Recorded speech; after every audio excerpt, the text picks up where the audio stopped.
Hello, lovely people. My name is Esther. Yes, it's a fake name because I don't want to be recognized. Even though I'd love for my dad and stepmother to be publicly shamed, I don't want the drama for myself. So, I'll be using fake names. My story is about how I got my revenge against my father and his new wife. My mom, Meg, was a very kind and loving woman. She was one of those people who could easily make you fall in love with her. She was not only generous and loving but also very caring. I'm not saying this just because she was my mom. The entire community loved her just as much. I thought that my father, Richard, loved her a lot too, but I was wrong. When I was around 16, my dad left my mom and married his mistress, Jennifer. My mom was actually getting cancer treatments, and my dad decided it would be a good idea to cheat on her with her best friend. Apparently, it had been going on for a year since my mom's diagnosis. One day, my dad sat me down and told me everything. He said, "I'm sure you've heard that your mom and I are splitting. You have to understand, Esther, I cannot be with someone who is sick. I needed a wife who would take care of me. Jennifer makes me feel loved." I was shocked and angry. I said, "You have some nerve to try and make me accept your mistress. I'll never forgive you for what you've done. I don't want Jennifer anywhere around me again." My dad replied, "That will be a big problem, Esther. I'm going to marry her in 6 months as soon as the divorce is finalized. You need to attend our wedding and support us. People will talk if you don't show up." He showed no remorse. The only reason he wanted me to accept his affair was so that people wouldn't look down on him. I can't begin to tell you how disgusted I was. My mom tried her best not to spoil my relationship with Dad. She explained that she wouldn't be alive for long, so I needed to stick with the only parent I would have in the future. It made me super sad to hear her say those things. It was true that her cancer got worse and she didn't have much time left. I needed my dad back then. I needed his support. Seeing my mom die in pain while my dad was celebrating his new family was horrible. Still, I tried to have a relationship with Dad. The saddest part is that Dad didn't care about me at all. It's like a switch went off and he just stopped thinking about me altogether. He focused all his attention on his new family and stepkids. I was always left as an afterthought.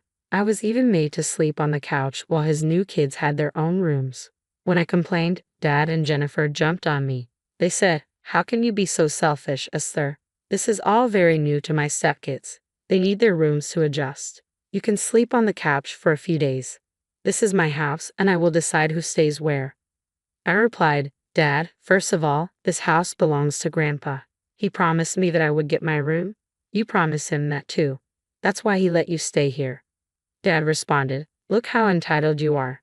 This house will be Richard's eventually, and then it will be your step-siblings' property. You need to stop complaining and try to be good to them." I said, "Why should I be good to them when all they have done is torment me? Dad, you know that your wife and stepkids hate me. Still, you want me to be the one to adjust. How can you do this? I'm not answerable to you, sir. In a few months, you'll be an adult and have to find your own place anyway. So what's the point of having a room? Stop being difficult and be nice to your new family." I was crushed by what Dad had said. It was clear he would kick me out once I turned 18, while his stepkids, who were well past 20, had their own rooms. The favoritism and double standards were heartbreaking for me. Things got worse when my mom died a few months before I turned 18. I was devastated, but Dad offered no support. It was Grandpa Peter who helped me with everything. He helped me arrange the funeral and started to be my guardian. He always said, "Your dad is an idiot, Esther. He has no idea how much he has wronged your mother. One day, he will realize and face the consequences of his actions." I have given up on him, Grandpa. He's busy with his new family now and plans to kick me out at 18. I don't even know what to think anymore. Don't worry, Esther. As long as I am alive, I won't let you be without a guardian. You can depend on me for anything. So, I went to Peter whenever I had a problem. My dad was busy with his new family and didn't have time for me. This new family didn't like Peter because he disapproved of their affair and marriage, so they never bothered with him. They only wanted his assets and were waiting for him to pass away. Naturally, we both felt isolated and depended on each other for support. As soon as I turned 18, my dad made it clear I wasn't his problem anymore. He and Jennifer went through all the details. "So who turned 18 today?" "Esther, from now on, you are on your own. As an adult, you need to manage your expenses. We won't let you live in this house for free. You even need to pay us rent and utilities or get a different place. You're hogging the couch anyway. Wow, you two did have it all planned out. What about your own kids, Jennifer? They are adults but still live with you. Don't compare my kids to yourself. They are different and more important. Now Richard needs to build a relationship with them. She's right, Esther. I need to concentrate on my new kids now. You will always be my daughter, but I have to prove my love to them. And just to be clear, I cannot pay for your college. Don't worry, Dad. I won't ask you for anything. Actually, Mom already had a college fund for me with her inheritance money. I can easily pay for all my semesters. I have myself enrolled in one, so I'll be leaving soon. I'll stay in the dorms. You won't have to worry about me anymore. I genuinely thought they would leave me alone after that. I just wanted to get away from them. But mentioning the inheritance was a huge mistake. Suddenly, Dad and Jennifer were saying how unfair it was for me to have so much money. Dad even tried to make me give them some. I told them they didn't deserve Mom's inheritance and that I needed it to pay for college. I thought that would do the trick. It didn't. One day, when I was visiting Dad for the holidays, I overheard a horrible conversation between him and Jennifer.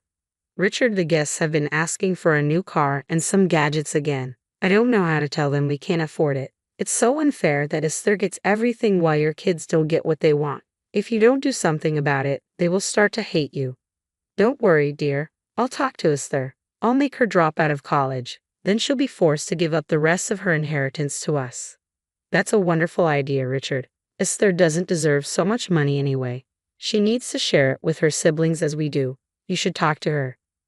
Don't worry, I will. Very soon we'll have the rest of her inheritance in our accounts. We can get our kids whatever they want. Hearing this made my heart hurt. I loved my dad despite what he had done, but what little love was left for him was now gone. I couldn't believe he could be so cruel. He wanted to destroy my career to help his new family. It made me sick to my stomach. After a while, I was burning with anger, so I decided to call my grandpa and hatch a plan. I wanted to get back at Dad and Jennifer. They had no idea who they were messing with. About 2 months later, Dad and Jennifer called me home. They sat me down and told me we needed to talk. I knew what he was going to say, but I wanted to hear them out. He said, Esther, there is something we need to talk about. I want you to drop out of college. You've got a lot of inheritance from your mom. It's very unfair that you get to go to college and spend so much money. You need to drop out and give us the money. I replied, Excuse me, why would I do that? And what do you even need the money for? You are not my real dad. Dad persisted, Now, Esther, you have step-siblings and a new family. It was extremely rude of you not to share your inheritance. We want to remedy that. If you drop out of college, you won't need the rest of the inheritance. You can give it to us so we can help your new siblings get the things they want. You need to stop being so selfish and think about them. They could use the money for much better things. Hearing this, I began laughing very loudly in front of him. Then I pulled some of my documents out of my bag and said, I had a feeling that you would ask me something like this with the way you have been replacing me with your new family. Thankfully for me, I was prepared for this day. They asked, So, you have already dropped out of college. Will you give the rest of your inheritance to us? I replied, You must be living on planet delusion, Dad. There is no way I am dropping out of college. You and your new family do not deserve my inheritance. How dare you say that to us? Me and my kids are also your family. We deserve whatever inheritance you get from others. Families share, so you need to give us the money right now. What family, Jennifer? You and your kids have never made me feel like family. My mom was betrayed by the two of you. You and Dad mean nothing to me, and neither do your kids. So, I will not be dropping out and giving you any money. You cannot insult us in our own home, Esther. You need to apologize to us right now. I'm very close to kicking you out of the house. Don't test my patience. I'm glad you brought up the topic of kicking out people from the house. Well, I guess I have some surprises for you too. Here, why don't you read this? I gave them the papers and let them read what was written on it. Their faces went paler with every word they read. By the time they had stopped reading, both Dad and Jennifer were in disbelief. Dad started to shake from what he had read in the documents. Where did you get these documents? This can't be true. This is impossible. Yes, this is true, Dad. Grandpa has signed over the ownership of the house to me. He had this plan all along. When I told him about the way you and your new family are treating me, he put my name on the house. No, no, no, that's impossible. This house belongs to us, not you. Peter cannot give the house to you. Dad promised me the house ever since I was young. He cannot give it away to you. It should belong to me. I'll make him give the house to me. Yes, abandon his other grandkids. Peter can't abandon his son, his wife. Talking to Grandpa won't be of any help. The house has already been transferred to my name. It's not his property anymore. It's now mine, and you should not waste your time on Grandpa. You have worse things to worry about, Dad and Jennifer. What the hell do you mean, Esther? I don't like the way you're speaking to me. Well, in that case, I won't speak to you at all, Dad. Here, you can now take these documents and make sense of them yourself. Enjoy your lovely karma, guys. Bye. As I was leaving, I could see that my dad and Jennifer were reading the second document with great curiosity. This time, they looked absolutely shell-shocked and started to shout my name. By that time, I was already making my way out. I ran to my car, got in, and drove away before they could get hold of me. You must be wondering what was in the second document. Well, it was an eviction notice. I legally gave them a month to leave the house that now belongs to me. It was just the start of my revenge. I drove straight to my grandpa's house after serving Dad the eviction notice. I knew that Grandpa would be waiting for me. After I reached him, we would start our second step of the plan.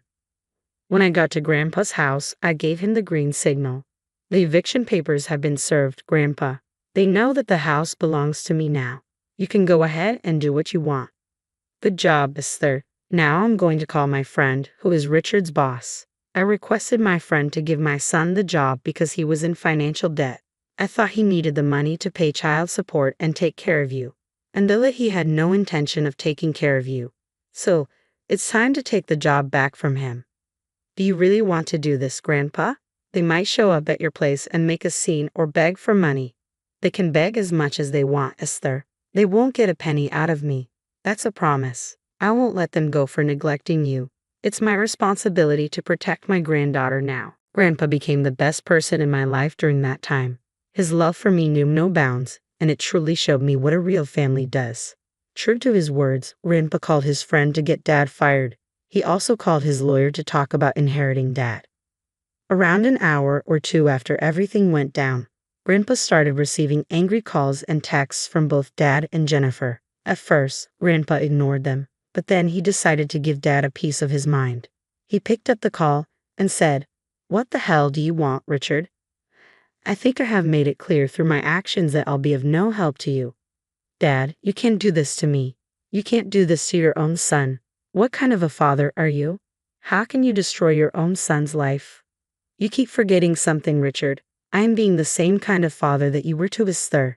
I'm not doing something out of the ordinary, Richard. I'm mirroring your actions. You tried to make Esther give up her inheritance and her studies. When she refused, you threatened to kick her out. I know everything, Richard. Don't teach me how to be a father. What I do with my daughter is none of your business. She has become a spoiled brat because of you. She doesn't respect me or my wife. She doesn't want to share her inheritance. Yes, she doesn't want to share the inheritance her mom left for her. She doesn't want to give money to the people who betrayed her and her mother. She has done nothing wrong. I helped you a lot in life because I wanted you to learn to be a good dad. You haven't done anything but make a fool out of me. I'm done enabling you, Richard. In a few days' time, you will be completely disinherited."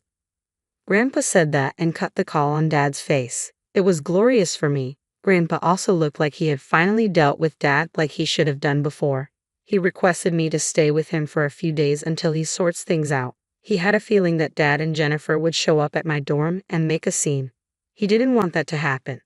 My roommate informed me that my dad and stepmother did try to meet me at the dorm. When they didn't find me there, they came straight to Grandpa's. They demanded to know where I was and accused me of destroying the family. Dad, you can't stop me from parenting my own child. I am her father and her legal guardian. I have the right to see her when I want. I'm a full-grown adult, Dad. You made it very clear that since I turned 18, your responsibilities towards me have ended. Well, guess what? It also means that you no longer have any legal rights to punish me or take me with you. Listen to me, Richard. If you know what's best for you, you will take your wife and leave my house immediately. I have already made your life hell. Don't make me call the police on you too. Trust me, son. I won't hesitate even for a second. That was enough to make Dad leave me and Grandpa alone. Jennifer tried to cause a fuss, but Dad dragged her away. After this incident, there were a few days of radio silence from them. However, when their eviction date came near, the tears and begging restarted on their own. They came back to the house to beg us to let them stay. Apparently, they had no savings and no means to rent a place. Their kids refused to get jobs to help them out and also refused to move out, despite being well over 20. Grandpa and I didn't pay any attention to them. When the eviction period was over, Dad and his new family had to leave my home. Dad showed up at our doorstep with his bags. He said that Jennifer had decided to file for divorce since he couldn't provide for her anymore. Dad broke down in tears and begged us to give him another chance. But it was too late for him. I told him that I wanted nothing to do with him. The last I heard, Dad is currently crashing on a friend's couch and trying to find a new job. His last removal from the job didn't look good on his CV, so people were rejecting his application left and right. At this rate, he'll be forced to take a huge payout and work below his last designation. I have no idea where Jennifer and her kids are, but I know that she has filed for divorce. I guess she is on the lookout for her next victim. Meanwhile, Grandpa and I are still as close as ever and working hard at college. My current dream is to follow in the footsteps of my mom. Please wish me luck.